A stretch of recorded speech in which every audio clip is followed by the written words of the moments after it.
My mother-in-law never held back her criticisms about my job and educational background. The tension escalated dramatically when she unexpectedly spilled hot tea on me. Though I was fortunate to escape injury, the severity of her actions left me shocked. I couldn't comprehend why she acted so violently, especially considering it was my husband, Charles, who was unemployed, not me. Frustrated by her unreasonable behavior, I declared firmly, "Enough is enough. If this is how you want it, I have no choice but to leave." To my surprise, my mother-in-law appeared almost pleased with my decision, showing no remorse. Fed up with the toxic environment, I decided to move back to my parents' house. Little did she know, I had been the primary financial supporter of our household, making around $50,000 a month through stock trading after resigning from my previous job. Despite being forced out, I felt confident in my ability to sustain myself.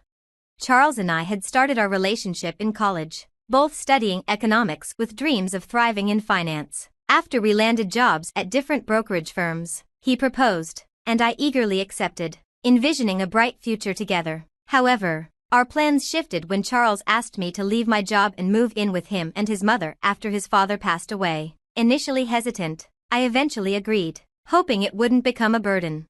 But with everything that had transpired, I was left regretting my decision and resolved never to help my mother-in-law again. Even amidst her financial struggles, after losing his father in middle school, Charles became his mother's only support, a responsibility I respected and understood. Thus, when we moved into Charles's family home 3 weeks later, I thought I was doing the right thing. While his mother seemed pleased at first, her demeanor quickly soured as she directed her cold, disapproving gaze at me. Despite feeling unwelcome, I tried to remain optimistic, dismissing her faint mutterings that I couldn't quite hear. Living with her soon proved to be more challenging than I anticipated. One morning, I was jolted awake by her demanding voice at 5 a.m., ordering me to make breakfast. "Don't just lay around because you're not working," she scolded sharply. It felt ridiculous, but I didn't argue and set to work, enduring her constant critiques about my speed and efficiency. After what felt like an eternity, I finally served breakfast in just 25 minutes. When I apologized for the delay, she responded with more complaints, this time about the soup being too salty, which I honestly didn't think it was. "What are you saying? Are you trying to poison me with such salty meals?" she accused. Stunned, I couldn't help but wonder what her motives were. Gathering my courage, I asked, "Why are you so harsh on me?" "What do you mean? I don't think I'm being harsh. Are you trying to make me the bad guy?" she retorted. "That's not what I meant," I replied, overwhelmed by her relentless pressure. "Finish eating and start cleaning. After that, there's laundry, so no time to rest," she commanded. From that point on, every day felt like an unending barrage of criticism and chores that drained me mentally and physically. As I cleaned, she would point out, "You missed the dust in the corner," and while doing laundry, she'd complain, "There's still a stain." About a month into our living arrangement, I reached a breaking point and decided to speak to Charles. "It's about your mother," I began cautiously. "She's been very critical every day, and it's becoming unbearable for me. Could you please ask her to ease up?" To my dismay, Charles offered no response, which frustrated me, but then I noticed his pale complexion, as if he were burdened by something heavy. "What's wrong? Did something happen?" I probed. After a moment of hesitation, Charles finally confessed, "I've been fired from the company." I was stunned, struggling to process his words. "Is this some kind of joke?" "No, it's not," he replied. "Due to an economic downturn, the company had to downsize, and I was laid off." "So you'll be unemployed starting tomorrow?" I asked. "Actually, I can work for another month after receiving my notice, but after that," he paused, then added, "I've been trading stocks using the knowledge I gained at my previous job. It was tough at first, but now I'm earning about $50,000 a month, so we're not struggling financially." I comforted Charles and momentarily forgot about my mother-in-law's torment. The next day, however, I found myself enduring her harsh treatment while Charles adjusted to his new reality. Feeling the need to stay strong and support him, I pressed on. A month passed, and Charles officially became unemployed. Initially, he began searching for a new job, but gradually he spent more time at home, crafting excuses instead. "Shouldn't you start looking for a job more seriously?" I suggested, hoping to encourage Charles to find a new direction. "I'm looking, but it's tough to find a good company that fits me," he replied. his tone lacking urgency or determination. Reluctantly, I continued to shoulder the financial burden for both of us. As time passed, my mother-in-law's hostility intensified, and I felt increasingly drained each day. Initially, I told myself I had to endure it because Charles was out of work, but that justification began to wear thin. My days melted into a haze of monotony. One morning, in a rare moment, Charles left the house early, perhaps finally ready to embark on a serious job hunt. After he departed, I started my usual chores. Make sure it's clean. Do it right. My mother-in-law nagged from her perch on the living room sofa, sipping tea and hurling sarcastic remarks my way. Fed up, I chose to ignore her.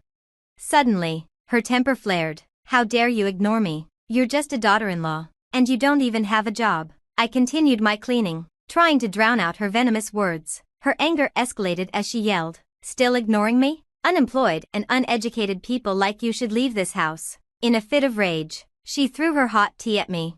"It's hot. Please stop," I cried out instinctively, shocked by her sudden aggression. Luckily, the tea wasn't boiling, so I escaped serious burns, but the situation could have turned disastrous. She coldly retorted, "This is what I've been saying, if you're not working, leave this house." Her smirk sent chills down my spine. Exhausted by her unrelenting hostility, I felt I had no choice but to comply with her demand. "Fine, I'll leave." "Good, that makes things easier. Leave quickly," she snapped. I hurriedly packed my belongings, determined to escape the toxic environment. Without hesitation, I headed straight to my parents' home. When I arrived, my parents were taken aback by my sudden visit but welcomed me with open arms. I waited anxiously for a call from Charles, but it never came. No calls, no messages. As the silence stretched on, I felt a growing sense of isolation. I decided not to reach out to Charles until he contacted me first. A month passed since I returned to my parents' home, but still, there was no word from him. My affection for him began to wane, and thoughts of divorce crept into my mind. Then, one early morning, the doorbell rang unexpectedly. When I checked the monitor, I was shocked to see both Charles and my mother-in-law standing outside. "What now?" I muttered, bewildered by their sudden appearance after all this time. "Yes, what can I do for you?" I asked through the intercom. "I've forgiven you. Now come back home," my mother-in-law shouted, her voice as harsh as ever. "Forgiven me? What are you talking about?" I replied, utterly confused. I hadn't done anything to warrant forgiveness from her. After expressing my bewilderment, I ended the intercom call, frustration boiling inside me at her presumptuousness. But they didn't leave. Instead, they started banging on the front door. "Don't just hang up on me. Let us in," my mother-in-law yelled, her voice echoing with urgency and irritation. Worried their loud commotion might disturb the neighbors, I reluctantly opened the door and invited them inside. After seating them on the living room sofa, I asked why they were here, especially since it had been my mother-in-law who insisted I leave in the first place. The whole situation felt surreal. "You're the one who told me to leave. I can't just go back now," I asserted, frustration evident in my tone. She accused me of being childish and reiterated that she had forgiven me, insisting I return to her home. She even said she would allow an unemployed and uneducated person like me to stay there. "But I'm not the unemployed one. Charles is. If I go back, you'll just take advantage of me again." "What about your son?" I retorted, hoping to make her see reason. Charles seemed taken aback by this revelation, and my mother-in-law looked confused, clearly unaware that Charles hadn't informed her of his job loss. After some hesitation, Charles finally admitted he had been laid off. Apologies and justifications followed, with him trying to rationalize his silence by relying on my income for stability. My mother-in-law, shocked by the news, expressed her anger toward Charles for not actively seeking employment. "Why did you keep quiet about this? What are we going to do now?" she scolded him. Charles assured her that my income would be sufficient for the time being, which only caused her to berate him further for not being proactive in his job search. Frustrated with Charles's excuses and the entire ordeal, I couldn't believe they expected me to just return as if nothing had happened. When my mother-in-law suggested I come back, I firmly refused, recalling all the mistreatment I had endured. Their unexpected visit quickly spiraled into a heated argument, especially when the incident involving the hot tea came to light. Charles was horrified to learn what had happened and confronted his mother. "Why did you do that?" he demanded.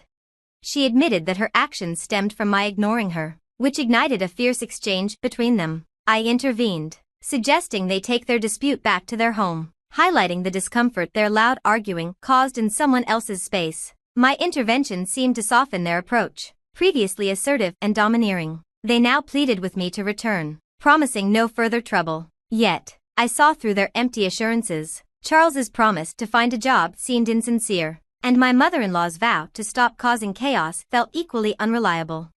I voiced my skepticism, making it clear I believed their promises were hollow and that they would likely take advantage of me again. The silence that followed confirmed my doubts. Leaving them in the living room, I retreated to my room to collect my thoughts. When I returned 10 minutes later, I found them still seated in silence, their heads bowed in contemplation. Frustrated by their quietude, I broke the stillness. "How long are you planning to stay silent? It doesn't matter to me anymore."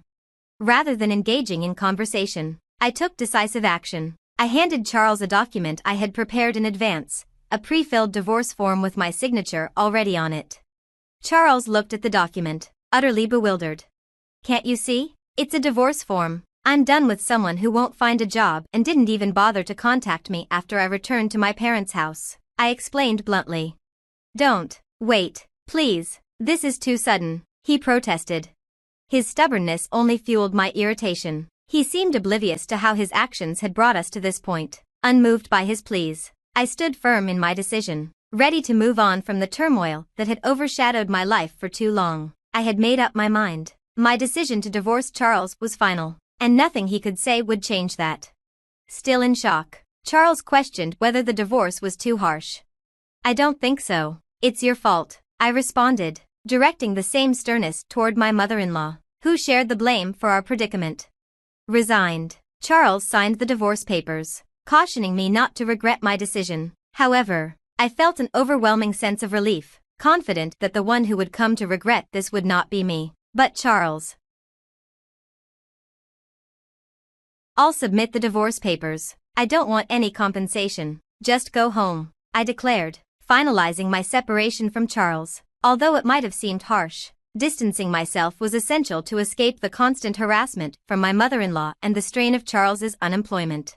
3 weeks later, while enjoying a quiet day at my parents' house, I received an unexpected call from my former mother-in-law. She informed me that the electricity and gas had been cut off at her house and insinuated that I might have had something to do with it. I explained that since the divorce, I had stopped covering Charles's and her living expenses. Desperate for help, she asked if I could pay just for that month. I found the request absurd, given that we were no longer related and I didn't live there anymore.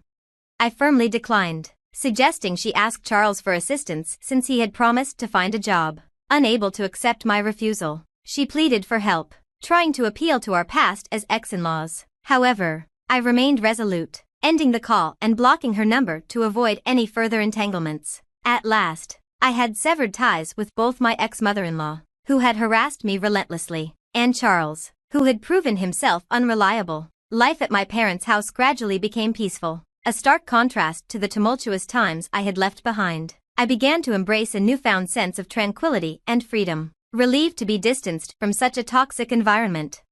Several months later, while enjoying a holiday, checking stock charts, and relishing the calm of my new routine, I received an unexpected message from Charles. In it, he apologized for everything, acknowledging his past reliance on me and mentioning that he had recently found employment at a factory. Despite his apology, I felt no desire to re-engage with that part of my life.